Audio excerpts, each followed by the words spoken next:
ആകാശവാണി. നമസ്കാരം. പ്രത്യേക വാർത്താ ബുള്ളറ്റിൻ വായിക്കുന്നത് സോഫിയ ഡാനിയൽ. 6 ദിവസത്തെ നൈജീരിയ, ബ്രസീൽ, ഗയാന സന്ദർശനത്തിനായി പ്രധാനമന്ത്രി നരേന്ദ്രമോദി യാത്ര തിരിച്ചു. 17 വർഷത്തിനു ശേഷമാണ് ഒരു ഇന്ത്യൻ പ്രധാനമന്ത്രി നൈജീരിയ സന്ദർശിക്കുന്നത്.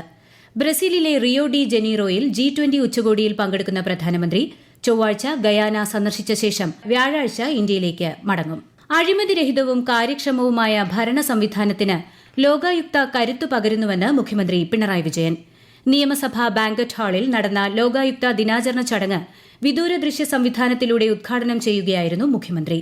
മണിപ്പൂരിൽ 5 ജില്ലകളിൽ സമ്പൂർണ്ണ curfew. Imphal west, Imphal east, Thoubal, Kakching, Bishnupur എന്നീ ജില്ലകളിലാണ് കർഫ്യൂ. 7 ജില്ലകളിൽ ഇന്റർനെറ്റ് സേവനങ്ങൾക്കും വിലക്കുണ്ട്. കേരളത്തിൽ പാലക്കാട് നിയമസഭാ ഉപതെരഞ്ഞെടുപ്പ് പ്രചാരണം അവസാനഘട്ടത്തിൽ. LDF സ്ഥാനാർത്ഥി P. സരിനായി മുഖ്യമന്ത്രിയും CPIM പോളിറ്റ് ബ്യൂറോ അംഗവുമായ പിണറായി വിജയനും UDF സ്ഥാനാർത്ഥി രാഹുൽ മാങ്കൂട്ടത്തിലിനായി കോൺഗ്രസ് നേതാക്കളായ ദീപ ദാസ് മുൻഷി, K. സുധാകരൻ, VD സതീശൻ എന്നിവരും പ്രചാരണത്തിനെത്തി. NDA സ്ഥാനാർത്ഥി C. കൃഷ്ണകുമാറിനായി BJP നേതാക്കളായ PK കൃഷ്ണദാസ്, MT രമേശ്, ശോഭ സുരേന്ദ്രൻ എന്നിവർ പരിപാടികളിൽ പങ്കെടുത്തു.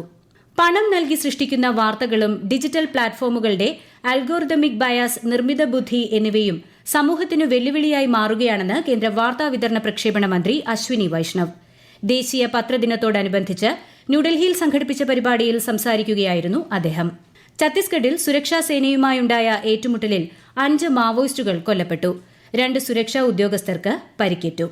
വെർച്വൽ ക്യൂ സംവിധാനം വഴി ശബരിമല തീർത്ഥാടകർക്ക് ആദ്യ ദിനത്തിൽ സുഗമമായ ദർശനം സാധ്യമായതായി മന്ത്രി VN വാസവൻ.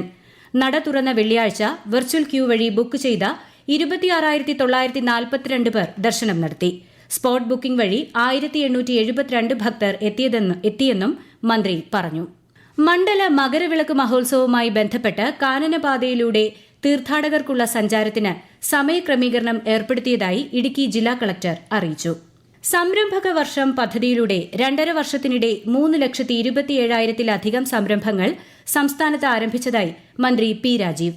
പുതിയ സംരംഭങ്ങളിൽ 1,00,000-ത്തിലധികം നിർമ്മാണ മേഖലയിലാണെന്നും മന്ത്രി അറിയിച്ചു. പുതുതലമുറയ്ക്ക് ശാസ്ത്രവിജ്ഞാനം അത്യന്താപേക്ഷിതമാണെന്ന് മന്ത്രി സജി ചെറിയാൻ. കേരള സ്കൂൾ ശാസ്ത്രോത്സവത്തിന്റെ ഭാഗമായി സംഘടിപ്പിച്ച കരിയർ സെമിനാറും എക്സിബിഷനും ഉദ്ഘാടനം ചെയ്യുകയായിരുന്നു അദ്ദേഹം. ആലപ്പുഴയിൽ നടക്കുന്ന കേരള സ്കൂൾ ശാസ്ത്രോത്സവത്തിൽ പാലക്കാട് ജില്ല മുന്നിൽ. മലപ്പുറം 2ാം സ്ഥാനത്തും കണ്ണൂർ 3ാം സ്ഥാനത്തും തുടരുന്നു. കേരളത്തിലെ സഹകരണ മേഖല രാജ്യാന്തര തലത്തിൽ മാതൃകയായി മാറിയെന്ന് മന്ത്രി റോഷി അഗസ്റ്റിൻ. ദേശീയ സഹകരണ വാരാഘോഷത്തിന്റെ ഇടുക്കി ജില്ലാതല ഉദ്ഘാടനം നിർവഹിക്കുകയായിരുന്നു അദ്ദേഹം.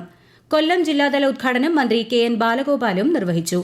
ഇന്ത്യയ്ക്ക് പുറത്ത് താമസിക്കുന്ന പ്രതികൾക്ക് സമൻസ് അയക്കുന്നത് സംബന്ധിച്ച് ഹൈക്കോടതി മാർഗനിർദ്ദേശങ്ങൾ പുറപ്പെടുവിച്ചു. ഇന്ത്യയ്ക്ക് പുറത്ത് താമസിക്കുന്ന പ്രതികൾക്കെതിരെ കോടതി പുറപ്പെടുവിക്കുന്ന സമൻസ് ഹേഗ് സർവീസ് കൺവെൻഷൻ ചട്ടങ്ങൾ പ്രകാരമാണോ നടപ്പാക്കേണ്ടത് എന്നത് സംബന്ധിച്ച ഡിവിഷൻ ബെഞ്ചിന്റെ പരാമർശത്തിലാണ് കോടതിയുടെ മറുപടി. കോഴിക്കോട് ചേവായൂർ ബാങ്ക് തെരഞ്ഞെടുപ്പിനിടെ സംഘർഷമുണ്ടായ പശ്ചാത്തലത്തിൽ കോഴിക്കോട് ജില്ലയിൽ കോൺഗ്രസ് നാളെ ഹർത്താൽ പ്രഖ്യാപിച്ചു. രാവിലെ 6 മുതലാണ് ഹർത്താൽ. BJP സംസ്ഥാന കമ്മിറ്റി അംഗമായിരുന്ന സന്ദീപ് വാര്യർ കോൺഗ്രസിൽ ചേർന്നു. പാലക്കാട് നടന്ന ചടങ്ങിലായിരുന്നു സന്ദീപിന്റെ കോൺഗ്രസ് പ്രവേശനം. വനിതാ ഏഷ്യൻ ചാമ്പ്യൻസ് ട്രോഫി ഹോക്കിയിൽ ചൈനയ്ക്കെതിരെ ഇന്ത്യയ്ക്ക് ജയം. ഇന്നു നടന്ന മത്സരത്തിൽ എതിരില്ലാത്ത 3 ഗോളിനാണ് ചൈനയെ ഇന്ത്യ പരാജയപ്പെടുത്തിയത്. സംസ്ഥാനത്ത് അടുത്ത 5 ദിവസം ഒറ്റപ്പെട്ട ഇടങ്ങളിൽ ഇടിമിന്നലോട് കൂടിയ മഴയ്ക്ക് സാധ്യതയെന്ന് കേന്ദ്ര കാലാവസ്ഥാ വകുപ്പ്. തിരുവനന്തപുരം, പത്തനംതിട്ട, ആലപ്പുഴ, കോട്ടയം, ഇടുക്കി, കോഴിക്കോട്, വയനാട് എന്നീ ജില്ലകളിൽ മഞ്ഞ ജാഗ്രതാ നിർദ്ദേശം പ്രഖ്യാപിച്ചു. കേരള, കർണാടക, ലക്ഷദ്വീപ് തീരങ്ങളിൽ മത്സ്യബന്ധനത്തിന് വിലക്കുണ്ട്. കണ്ണൂർ റവന്യൂ ജില്ലാ സ്കൂൾ കലോത്സവം ചൊവ്വാഴ്ച പയ്യന്നൂരിൽ ആരംഭിക്കും. വൈകുന്നേരം മന്ത്രി രാമചന്ദ്രൻ കടന്നപ്പള്ളി ഉദ്ഘാടനം ചെയ്യും.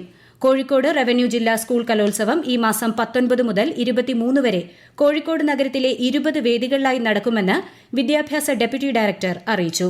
ടൈപ്പ് 1 പ്രമേഹ ബാധിതരായ കുട്ടികൾക്ക് പരീക്ഷകൾക്ക് അധിക സമയം അനുവദിക്കണമെന്ന ആവശ്യത്തിൽ മനുഷ്യാവകാശ കമ്മീഷൻ CBSEയിൽ നിന്ന് റിപ്പോർട്ട് ആവശ്യപ്പെട്ടു. SSLC, +2 പരീക്ഷകൾക്ക് മണിക്കൂറിന് 20 മിനിറ്റ് അധിക സമയം സംസ്ഥാന സർക്കാർ അനുവദിച്ചിരിക്കുന്ന മാതൃകയിൽ സമയം അനുവദിക്കണമെന്ന ആവശ്യത്തിലാണ് നടപടി. പ്രത്യേക വാർത്താ ബുള്ളറ്റിൻ കഴിഞ്ഞു. അടുത്ത വാർത്താ പ്രക്ഷേപണം നാളെ രാവിലെ 6:45-ന്.